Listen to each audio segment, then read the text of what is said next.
3 of the grind playoff rematches crank up the hatred. When the Washington Capitals faced the New York Islanders in the playoffs 5 years in a row in the 1980s, players knew everything. They knew where Mike Bossy loved to shoot from, that Bob Nystrom was going to run them over, and that they'd better watch out for Denis Potvin in the neutral zone. We became so used to one another we were expected to play the Islanders in the playoffs, former Capitals winger Craig Laughlin said. At some point, we always knew we were going to play them. It's starting to feel that way now for the Capitals and Pittsburgh Penguins, who are meeting in the second round of the playoffs for the third consecutive year.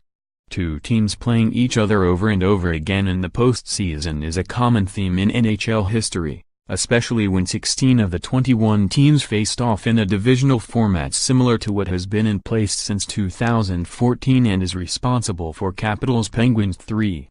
The Capitals faced the New York Rangers from 2011-13 and the Chicago Blackhawks played the Vancouver Canucks from 2009-11. Hockey has changed plenty since the Boston Bruins and Montreal Canadiens played Series 7 years in a row from 1984-90, but all that familiarity still breeds a whole lot of contempt.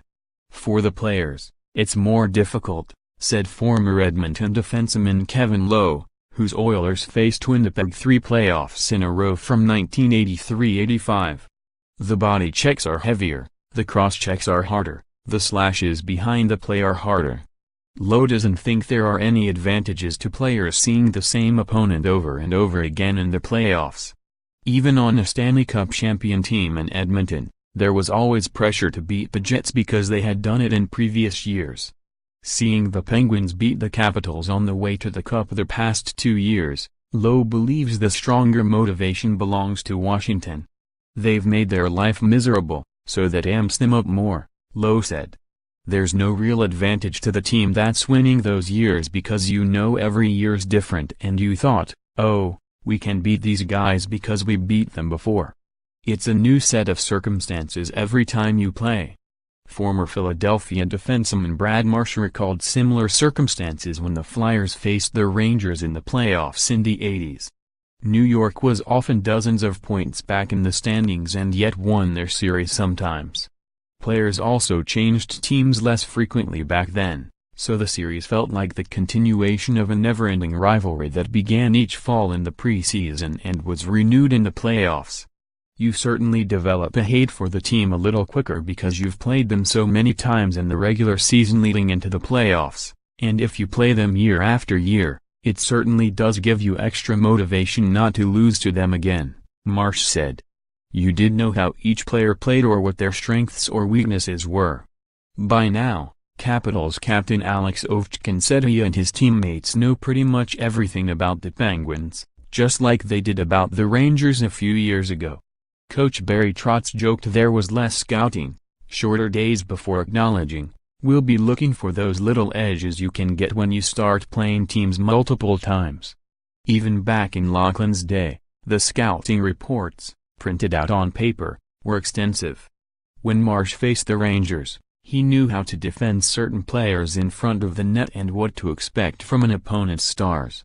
A lot of teams played pretty much similar back in the day, and in the playoffs it really comes down to a lot of individual effort, Marsh said.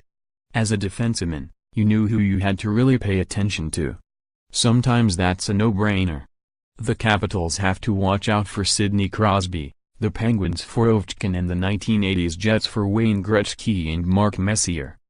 Having an elite team like the Islanders and Oilers dynasties of the 80s carried with it some pressure, but beating the same opponent repeatedly in the playoffs had one benefit. Knowing that there would be an element of doubt in there, Lowe said. If you get them down in a series and things are looking bleak, where that element of doubt might creep in quicker for the team that hasn't won. It takes a while before you can actually get an opponent to that position. The mental battle starts well before Game 1. Speaking from experience, Laughlin thought he and the Capitals could always go toe-to-toe with the Islanders. He figures that's the only way to approach this kind of situation.